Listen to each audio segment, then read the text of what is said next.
Hi. Hi. In Adolph Saphir, The Divine Unity of Scripture, page 119, in the chapter Israel Since the Dispersion, an Evidence of the Truth of Prophecy, in the last segment we ended with Saphir discussing one of the shortest chapters in the Old Testament, Hosea chapter 3, which made a big difference to us, where God makes an amazing prediction that the nation of Israel will be many days without king, without priest, without sacrifice, but also without idolatry. A real miracle, because they'd never been able to shake off idolatry in the 1300 years before Hosea said it. But in the 2600 years since, they have successfully shaken off idolatry without Messiah, which is pretty staggering when you think about it. Without all kinds of advantages that they had before. And without a land. Yeah. So here he continues that thought, because Hosea doesn't end the prophecy there. He says, in the latter days they will come to seek Yahweh their God and David their king.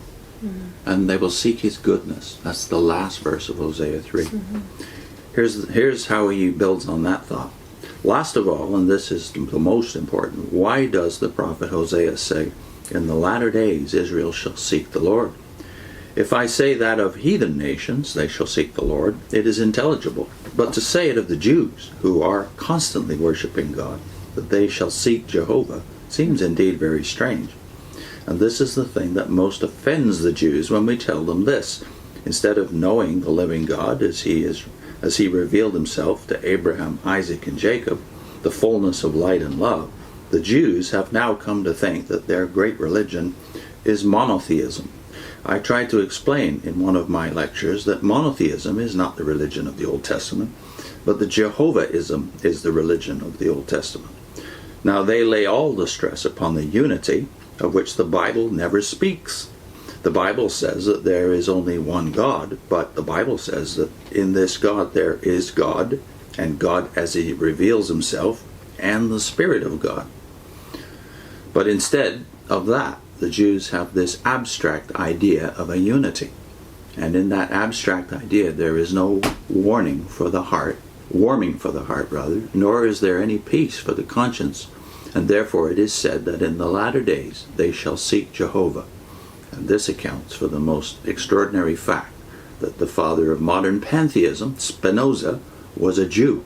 This bare abstract idea of unity is not able to satisfy the intellect and leads more or less to the departure even from monotheism. And then we can be astonished that along with this there is among the Jews a great deal of worldliness and indifference and unbelief, and of every kind of sin, even down to infidelity. That is the state of the nation up to this day.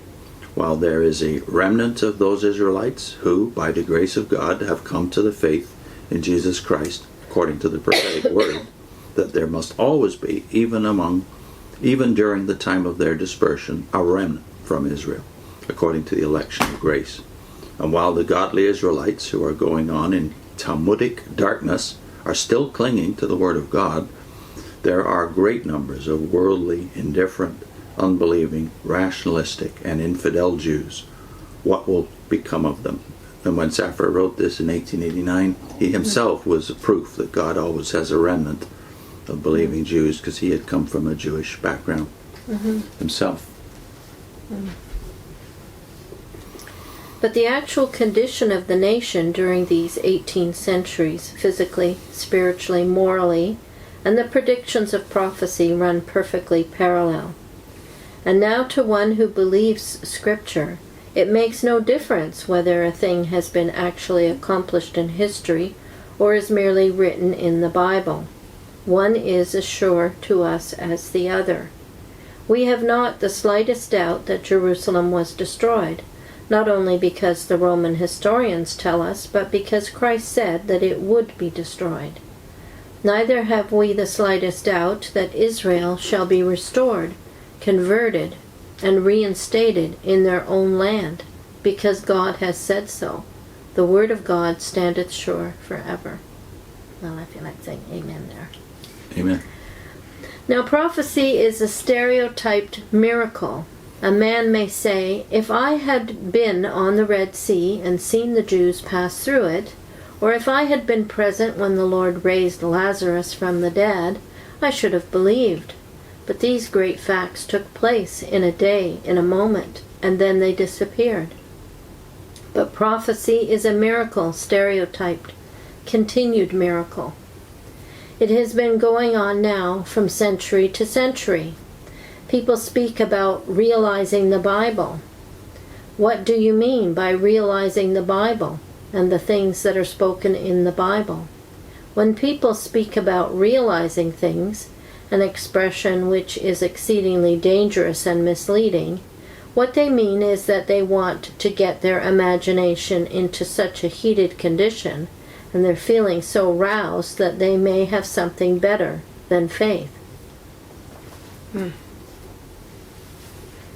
So when they see the Amargau play, they think that that is realizing the crucifixion of Jesus. He's talking about the dramatizations that go on around the globe still at certain times of the year of the crucifixion.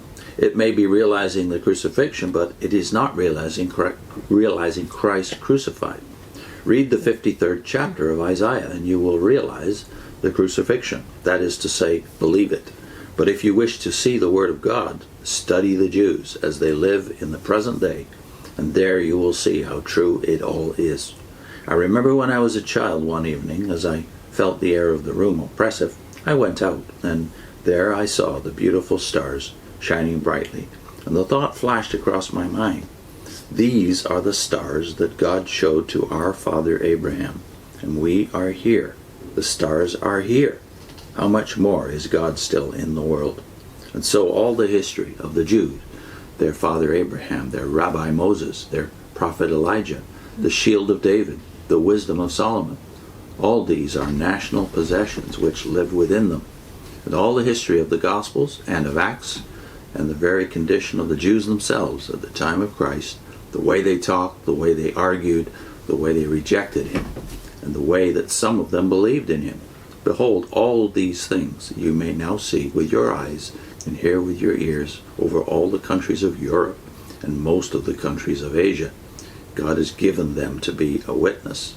And this is the very time when he wrote this, 1889, that they were emigrating in great numbers to North America and to Western Europe to get away from pogroms in the east of Europe. The Jews themselves do not understand their history, for they do not understand the reason of their dispersion.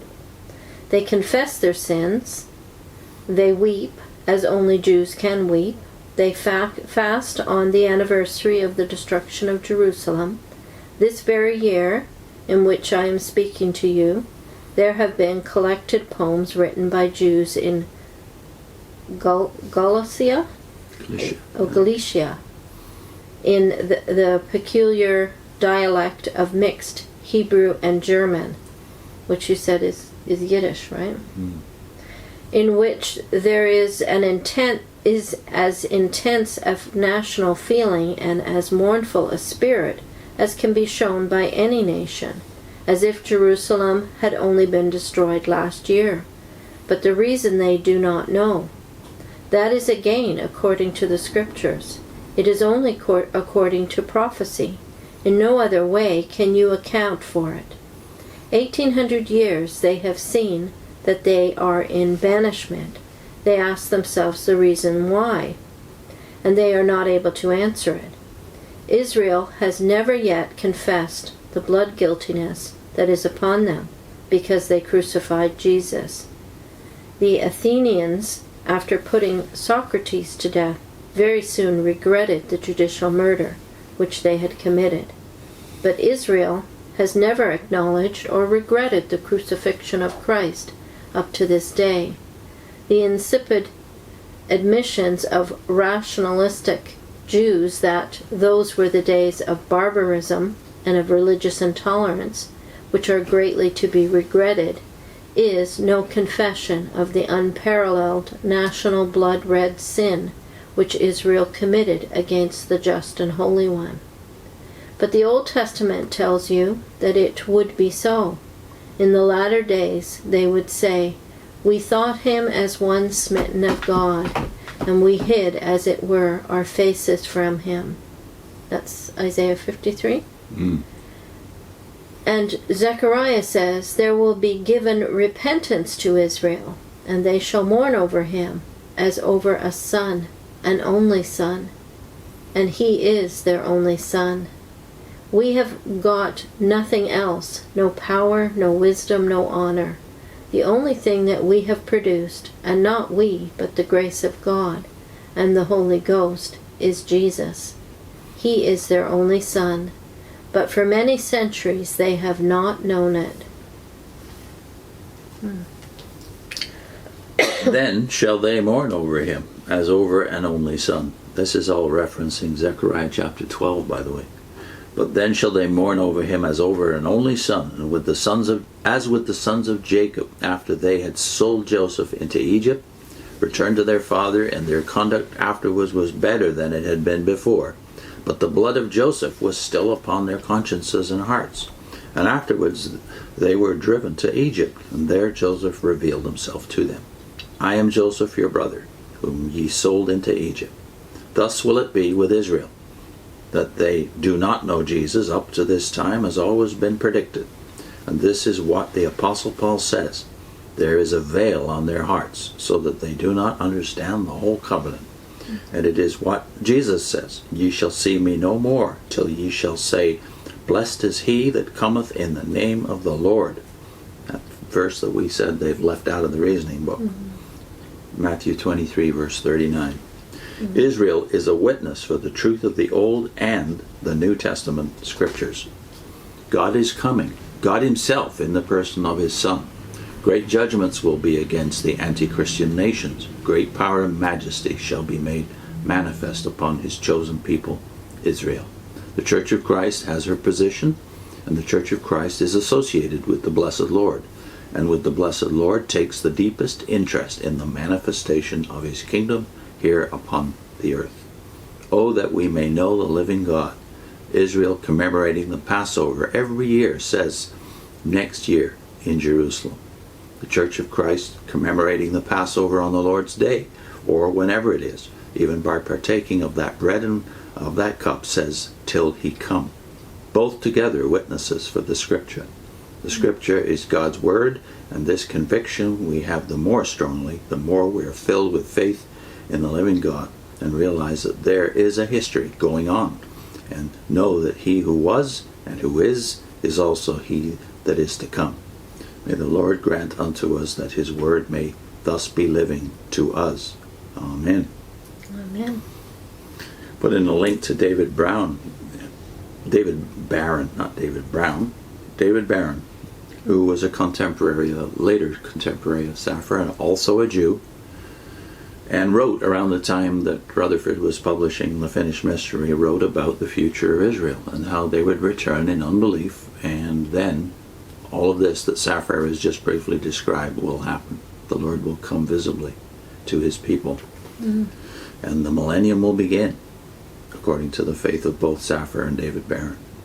In the next chapter, the Church of Christ based on the Old Testament, and that is fulfilled in the New Testament.